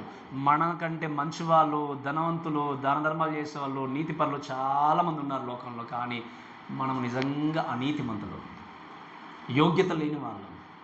ఇది ఎప్పుడు మనకు అర్థమైందో తెలుసా? ఈరోజు నీకు దేవుని యొక్క వాక్యం అర్థం చేసుకోకపోతే, వాక్యమైన వెలుగులోనికి రాకపోతే నువ్వు నీతిమంతులు అనుకుంటావు. వాక్యం వెలుగులోనికి రాకపోతే నీకు యోగ్యత ఉంది అనుకుంటావు. మీరు వినండి, మనకు యోగ్యత ఉందని దేవుడు మనల్ని ఎన్నుకోలేదు. మనకు యోగ్యత ఉందని దేవుడు పరలోకం తీసుకెళ్ళట్లేదు. మనకు యోగ్యత ఉందని దేవుడు మనల్ని రక్షించుకోలేదు. ఏ యోగ్యత లేకపోయినా వాక్యం ఏముంది? మీరు కృప ద్వారానే, విశ్వాసం ద్వారా ఏం చేయబడ్డారు? రక్షింపబడ్డారు. ఇది మీ వలన కలిగినది కాదు, కేవలము దేవుని యొక్క వరం. అంటే ఏంటి అర్థము? అడగకుండా ఇచ్చేది.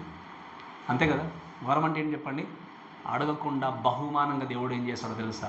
ఎవరు కూడా ఆయన అడగలేదు. ప్రభువా మీరు రండి, లోకానికి వచ్చి చనిపోండి, చనిపోయి తిరిగి లేస్తేనే మాకు విడుదల దొరుకుతుందని చెప్పి ఎవరైనా ఆయన బలవంతం చేశారా? చెప్పండి. ఎవరు చేయలేదు.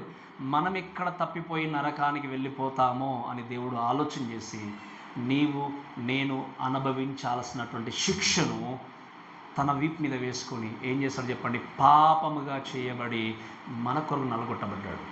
ఈరోజు కనీసం మన కుటుంబస్తులే కొన్నిసార్లు మన కోసం నిలబడకపోవచ్చు, కానీ దేవుడు ఏం చేశాడు? ఆయన ప్రేమకు అంతము లేదు, మితి లేదు. కాబట్టి ఆ అనంతమైన ప్రేమను వ్యక్తపరచడానికి దేవుడు ఏం చేశాడు చెప్పండి? తన ప్రాణాన్ని ఇచ్చేశాడు. అందుకే మీరు వినండి, దేవుని ప్రేమకు మన ప్రేమకు వ్యత్యాసం ఏంటి అంటే, మన ప్రేమ ఎప్పుడు కూడా ఏం చేస్తుంది అంటే ఇచ్చేది తిరిగి ఆశించేది. కానీ దేవుని ప్రేమ ఇచ్చేది తప్ప తిరిగి ఆశించేది కాదు. ఎందుకు చెప్పండి? అసలు యేసుక్రీస్తు లోకానికి వచ్చి మరణించడం ద్వారా మన వల్ల ఆయనకు ఉపయోగం ఏముంది? ఏమన్నా మనం మన జీవితం ద్వారా ఏమైనా ఉపయోగం ఉంది ఆయనకి? ఆయన క్రియేట్ చేసుకున్నాడు. ధూళి దుమ్ము లాంటి వాళ్ళం మనం. ఇది ఎంతసేపు కొంతసేపు కనబడి అంతలో మాయమైపోయే ఆవిరి ఉంటుంది. అంతే. ఏమున్న వాక్యంలో నీటి బుడగ లాంటిది, నీడ లాంటిది మన జీవితం. ఇప్పుడే బాగుండొచ్చు, ఇప్పుడే పడి చనిపోవచ్చు. మన జీవితం ద్వారా ఆయనకు ఉపయోగం ఏం లేదు. కానీ ఏం చేశాడో తెలుసా? దేవుడు ఏమీ కానటువంటి మన కొరకు తన జీవితాన్ని అర్పించడానికి లోకానికి వచ్చి తనకు తానుగా సాక్రిఫైస్ చేసి ఏం చేశాడు? మనం నరకానికి వెళ్ళి ఎల్లకాలము పాపాగ్నిలో, ఆ యొక్క అంధకారంలో మనము శిక్ష అనుభవించకూడదని చెప్పేసి దేవుడు మన పక్షం నలగొట్టబడ్డాడు. మన పక్షాన ఆయన రక్తాన్ని కాచాడు. మన పక్షం నిలిచుండి ఆయన ప్రాణాన్ని అర్పించాడు. ఇంతగా త్యాగము చేసి తిరిగి లేచినటువంటి దేవుణ్ణి నిజంగా నువ్వు గుర్తుపట్టావా? నిజంగా నువ్వు తెలుసుకున్నావా? లేదా ఇంకా తెలుసుకొని కూడా ప్రతిరోజు నువ్వు చేసేటువంటి తప్పిదల ద్వారా, పాపాల ద్వారా యేసుక్రీస్తును తీసుకెళ్ళి మళ్ళీ సిలువకేస్తున్నావా? ఒక్కసారి ఆలోచన చేయండి. ఇంత త్యాగం ఎవరు చేయలేరు మన కోసం చెప్పండి. ఇంకా ఏముందని దేవుడు ఇవ్వడానికి? అసలు ఉన్నదంతా ఇచ్చేశాడు కదా, సర్వస్వం ఇచ్చేశాడు. ఏంటి అది? ప్రాణం. ఇంకేముంది ఇవ్వడానికి చెప్పండి? ఏమీ లేదు. ఈ సర్వస్వాన్ని అర్పించిన క్రీస్తు కొరకు నీ జీవితాన్ని అప్పగించుకోవడానికి ఎందుకు ప్రయత్నం చేయట్లేదు? అందుకే దేవుడు ఈరోజు నీ నుండి కోరుకునేది ఏంటో తెలుసా? నీ జీవితాన్ని కోరుకుంటున్నాడు. అది కూడా ఎందుకు? తనకేదో అవసరం ఉందని కాదు, తనకేదో లాభాన్ని కాదు, నీ జీవితాన్ని చక్కదిద్దడానికి, నీ బ్రతుకును మార్చి నీ ఆత్మను విడిపించి పరలోక రాజ్యానికి తీసుకెళ్ళడానికి నీ జీవితాన్ని దేవుడు అడుగుతున్నాడు. Are you willing to sacrifice your life? నీ జీవితం నిజంగా నువ్వు అర్పిస్తావా? నువ్వు అర్పిస్తేనే, నీ జీవితాన్ని చేతిలో పెడితేనే నీ జీవితాన్ని బాగుపరచగలడు, నేను పరలోకం తీసుకెళ్ళగలడు. దయచేసి వినండి, దేవుని రాకడ చాలా దగ్గరలో. మనం అనుకుంటున్నట్టుగా ఈరోజు మనకున్నటువంటి ఈ యొక్క కలహాలు, పోర్లు, ఇది అది బ్రతకని ప్రయత్నం చేస్తున్నాం, కానీ వీటన్నిటికంటే ప్రాముఖ్యంగా ఏంటి అంటే దేవుడు త్వరలో లోకానికి రాబోతున్నాడు. ఈ విషయం ఎప్పుడైనా మీరు ఆలోచన చేస్తున్నారా? ఎప్పుడైనా నిజంగా థింక్ చేస్తున్నారు? ఎప్పుడైనా నిజంగా క్షుణ్ణంగా కూర్చుని, ప్రభువా మీరు లోకానికి రాబోతున్నారు, నా జీవితాన్ని ఎలా చక్కదిద్దుకోవాలి, నా జీవితాన్ని ఏ విధంగా సరి చేసుకోవాలి, నా యొక్క జీవితం మీ చేతిలో పెడుతున్నాను, సర్దిద్దండి ప్రభువా, నేను మిమ్మల్ని ఎదుర్కోవాలి అని చెప్పి ఎప్పుడైనా ఆలోచన చేస్తున్నారా? ఈ లోకంలో మనం కొనసాగిస్తున్నది కలిగి ఉన్నంతా కూడా తాత్కాలికమైనది. ఏదో ఒక రోజు అన్నీ మనం విడిచిపెట్టి వెళ్ళాల్సిందే. మనకు తెలుసు, మన మధ్యలో ఈరోజు కూర్చున్న వారమే కావచ్చు, మనతో మాట్లాడే వాళ్ళే కావచ్చు, మనతో నడిచే వాళ్ళే కావచ్చు, ఎవరు ప్రయాణం ఆపేస్తారో మనకు తెలియదు. ఈ యొక్క తాత్కాలికమైనటువంటి ఈ ప్రయాణాన్ని గురించి మనం ఎక్కువ ఆలోచన చేసి, శాశ్వతంగా మీకు నిత్య జీవాన్ని నేను ఇస్తాను అన్న క్రీస్తుని ధిక్కరిస్తే ఆ రోజు ఎవరు కూడా మిమ్మల్ని కాపాడలేరు. కాబట్టి ఒకసారి ఈ మాటలు బట్టి దయచేసి ఆలోచన చేస్తుంది. చివరికి ఇంకో మాట చెప్పి ముగిస్తాను చూడండి. ఇంకా తర్వాత ఈ యొక్క మరియా చూసిన తర్వాత దేవుని గుర్తుపట్టింది. తర్వాత ఇంకో మాట ఏంటంటే, దేవుని చూసిన తర్వాత ఆఫ్టర్ జరిగిన విషయం ఏంటంటే చూడండి దయచేసి 17-18 వర్షాలు చదవండి. ఇంకా యేసు ఆమెతో, నేను ఇంకనూ తండ్రి యొద్దకు ఎక్కిపోలేదు కనుక నన్ను ముట్టుకొనవద్దు. అయితే నా సహోదరుల వద్దకు వెళ్ళి, నా తండ్రియు మీ తండ్రియు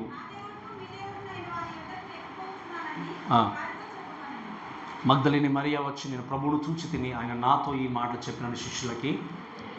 సో దేవుణ్ణి చూసిన తర్వాత, చూడకముందు, చూస్తున్నప్పుడు, చూసిన తర్వాత ఏం జరిగింది అంటే మీరు చూడండి.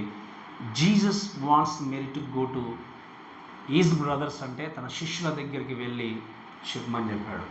వాక్యంలో రాయబడిన మాట ఏంటి అంటే, నేను ఇంకా తండ్రి దగ్గరికి ఎక్కిపోలేదు కనుక నన్ను ముట్టుకోవద్దు అనే మాట. దీన్ని కన్ఫ్యూజింగ్ కావాల్సిన అవసరం లేదు. ఎందుకు అంటే, ఆమె ఎంతసేపటి నుండో యేసుక్రీస్తు గురించి వెతుకుతూ ఉంది తను ప్రేమించిన వ్యక్తిగా.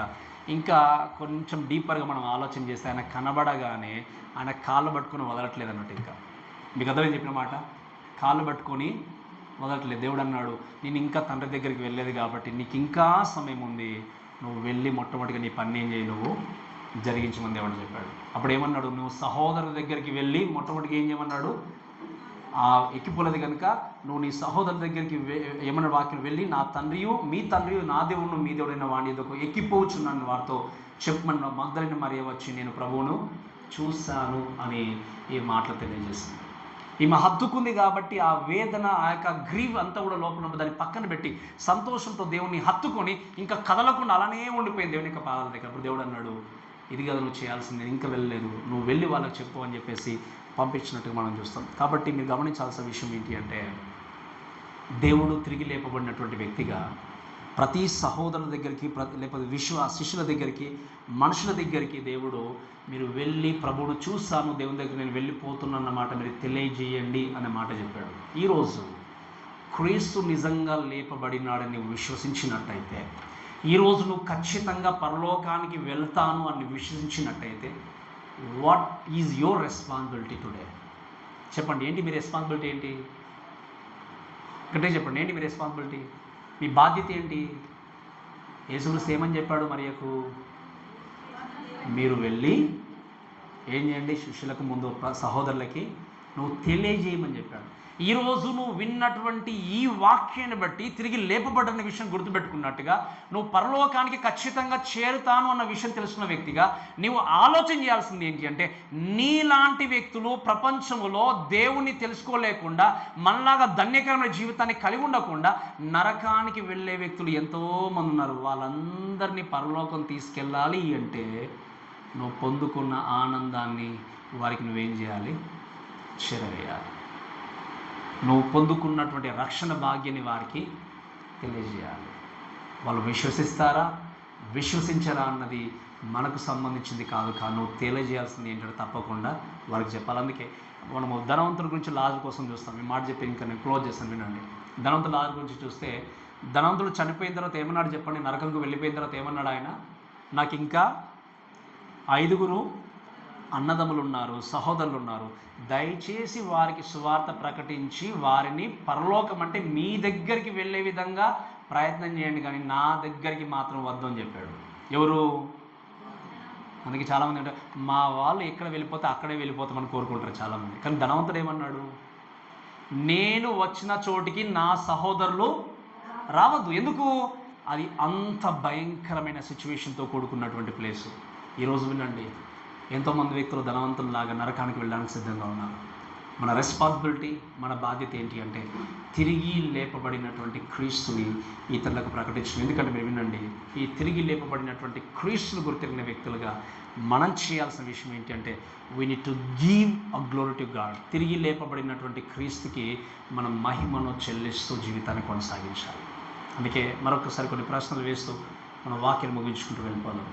నిజంగా నీ జీవితంలో ప్రతిరోజు, ప్రతిదినము, ప్రతి ఆదివారము ఆయన మహిమ కొరకు నీ జీవితాన్ని కొనసాగిస్తున్నావా?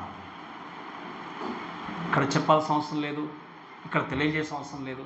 మీరు ఇంటికి వెళ్ళి వ్యక్తిగతంగా మోకాలి ఒక్కసారి పరీక్షించుకోండి. ప్రతిరోజు, ప్రతి క్షణము కూడా మీరు చేస్తున్నటువంటి ప్రతి పనిలో కూడా దేవుడికి మహిమకరంగా మీరు జీవిస్తున్నారా? దేవుడికి నిజంగా మీరు మహిమకరంగా ప్రతి పని జరిగిస్తున్నారా? జరిగించట్లేదు అంటే ఆయన తిరిగి లేపబడిన నీ జీవితంలో నిష్ప్రయోజనమే. ఇంకా చెప్పాలంటే మీరు వినండి, యేసు క్రీస్తు తిరిగి లేపబడిన తర్వాత ఆయన యొక్క వాక్యం మనకు క్లియర్గా వినిపింపబడినప్పుడు, దేవుని యొక్క మందిరానికి వచ్చినా లేకపోతే ఇంకా దేవుని యొక్క వాక్యాన్ని ఎక్కడ ఏ స్థలంలో విన్నా కూడా కేర్ఫుల్గా, నిజంగా శ్రద్ధతో, భక్తితో, భయముతో వాక్యాన్ని వింటున్నావా? అందుకే నేను చెప్తాను వినండి, భక్తితో, భయముతో దేవుని యొక్క వాక్యాన్ని ధ్యానించకపోతే క్రీస్తు యొక్క వెలుగును అర్థం చేసుకోలేరు. క్రీస్తు యొక్క వెలుగును అర్థం చేసుకోవాలి అంటే, ఆయన రక్షణ గుర్తిరగాలి అంటే వాక్యాన్ని భయముతో, భక్తితో మనం ధ్యానించాలి. భయంతో, భక్తితో మనం వినాలి. అందుకే యెషయా గ్రంథాన్ని చదువుతున్న వ్యక్తి ఉన్నాడు. ఎవరు చెప్పండి? అపొస్తలుల కార్యం 8వ అధ్యాయంలో నపుంసకుడు యెషయా గ్రంథం చదువుతూ ఉంటే అక్కడికి ఎవరు వచ్చారు? ఎవరు తీసుకుని వెళ్ళాడు? దేవుని దూత ఫిలిప్పు. అప్పుడు అడుగుతాడు, నువ్వు చదువుతుంది నీకు అర్థమవుతుందా అంటే అప్పుడు ఆయన ఏమంటాడు? నాకు అర్థం చెప్పేవారు లేకపోతే నాకు ఎలాగో. అప్పుడు ఈయన ఏం చేస్తాడు? వాక్యాన్ని బోధించి తెలియజేసి ఆయన రక్షింపడ్డ తర్వాత వెంటనే నీళ్ళలో బ్యాప్టిజం ఇచ్చినట్టుగా చూస్తాం. ఈరోజు మీరు వినకపోతే మీ జీవితం ఎలా బాగుపడుతుంది? వాక్యాన్ని అసలు అందుకే చెప్తాను, ఎన్ని సంవత్సరాల క్రైస్తవులుగా మీరు ఉన్నారన్నది కాదు, కానీ వాక్యాన్ని వినడంలో నెగ్లిజెన్స్గా మీరు బ్రతికితే మీ జీవితంలో క్రీస్తు అంటే ఎవరో మీకు తెలియదు. ఎన్ని సంవత్సరాల క్రైస్తవులు ఉన్నా, ఎంత మంచి వాక్యాలు వినడానికి ప్రయత్నం చేసి వచ్చినా కూడా వాక్యాన్ని వినడానికి శ్రద్ధతో ఆలకించకపోతే మీ జీవితంలో క్రీస్తు అంటే మీకు తెలియదు. అందుకే ఒక వ్యక్తి, ఒక ప్రీచరు, ఆదివారం ఆరాధన వాక్య సమయాన్ని జార విడుచుకునేవారు అవివేకులు అన్నాడు. ఆయన ఏమన్నాడు చెప్పండి? అవివేకులు అన్నాడు. ఈ అవివేకమైన జీవితం నుండి బయటకు వచ్చేసి మీరు వినండి, మీరు ఆత్మీయంగా ఎదగాలి అంటే వాక్యం కావాలి. ఈ వాక్యాన్ని విని ఈరోజు తిరిగి లేపబడినటువంటి క్రీస్తు కొరకు సాక్షిగా బ్రతకాలి అంటే ఆయన సంపూర్ణంగా తిరిగి వెళ్ళాలి. అందుకే మనం మొట్టమొదటిగా చూస్తాం, మరియా యేసుక్రీస్తుని మొట్టమొదటిగా చూసింది కానీ గుర్తుపట్టలేదు. దానికి కారణం ఏంటి అంటే ఏంటి చెప్పండి? కారణము ఏంటి? యేసుక్రీస్తు తిరిగి లేపబడతారన్న విషయం తనకు తెలియదు. ఎవరో ఎత్తుకోరిపోయారన్నారు అని అనుకొని అక్కడ ఉన్నటువంటి అంధత్వాన్ని కలిగి ఉండి క్రీస్తు గుర్తిరగలేకపోయింది. ఈరోజు నువ్వు క్రీస్తు గుర్తిరగలేకుండా సాతాను ఎప్పుడు ప్రయత్నం చేస్తూనే ఉంటాడు మిమ్మల్ని పక్కకు పెట్టడానికి. కానీ మీరు చేయాల్సింది ఏంటి అంటే దాన్ని జయించాలి. ఆ గుర్తుపట్టిన తర్వాత మీరు వినండి, మీ యొక్క వ్యక్తిగతమైన పేరు దేవుడికి తెలుసు. ఆ వ్యక్తిగతమైన పేరుని బట్టి దేవునితో మీ జీవితాన్ని కట్టుకుంటూ ముందుకెళ్ళాలి. ఎందుకు అంటే ఆయనకు మీరు అంటే ఎవరో తెలుసు. మీరు పొద్దున్న లేచి నుండి పడుకునే వంతకు ఏం చేస్తారో తెలుసు. ఇటువంటి ఇంత శ్రద్ధ కలిగిన దేవుడికి మీ జీవితాన్ని అప్పగించాలి. ఇంకా మనం చూసేది ఏంటి అంటే మనము ఎరిగినటువంటి క్రీస్తుని ఇతరులకు ఏం చేయాలో తెలియజేస్తుందా. కాబట్టి చివరిగా ఈ మాటతో మనం ముందుకు వెళ్దాం. మీరు గమనించండి, ఈరోజు యేసుక్రీస్తును సంపూర్ణంగా నువ్వు విశ్వసించిన వ్యక్తివైతే ఆయన యొక్క పునరుద్ధానాన్ని అర్థం చేసుకున్న వ్యక్తి అయితే నీకు పరలోకం అనేది ఖచ్చితంగా దేవుడు ప్రిపేర్ చేసి పెట్టాడు. వాక్యంలో మాట వింది ఏంటంటే, నా తండ్రి ఇంట అనేక నివాసములు కలవలేని ఎలా నేను మీకు చెప్పుదును అని అంటాడు. ఏంటి? ప్రతి ఒక్కరికి దేవుడు ఏం చేస్తున్నాడు? స్థలాన్ని సిద్ధపరుస్తున్నాడు. ఈరోజు ఒకవేళ క్రీస్తును వెరగకపోతే దయచేసి ఈరోజు ఒక చిన్న ప్రార్థన మీరు చేసుకోండి. దేవా, నా ప్రార్థన విని నన్ను ప్రభా మీ యొక్క కుమారుడిగా కుమార్తెగా నన్ను స్వీకరించండి ప్రభు అని మీ పాపాన్ని ఒప్పుకొని తిరిగి లేపబడినటువంటి క్రీస్తుని రక్షకుని అంగీకరించినట్టయితే మిమ్మల్ని తన కుమార్తెగా కుమారుడిగా ఏం చేయగలడు? ఆయన మార్చగలడు. అటువంటి అద్భుతమైనటువంటి క్రీస్తు యొక్క పునరుద్ధాన ఆనందాన్ని కలిగి ఉండి ఆయన మనం మహ్యపరుస్తూ ముందుకు వెళ్దాం. కాబట్టి మాటలను మనల్ని దేవుడు దీవించి ఆస్వాదించును గాక. ఆమేన్.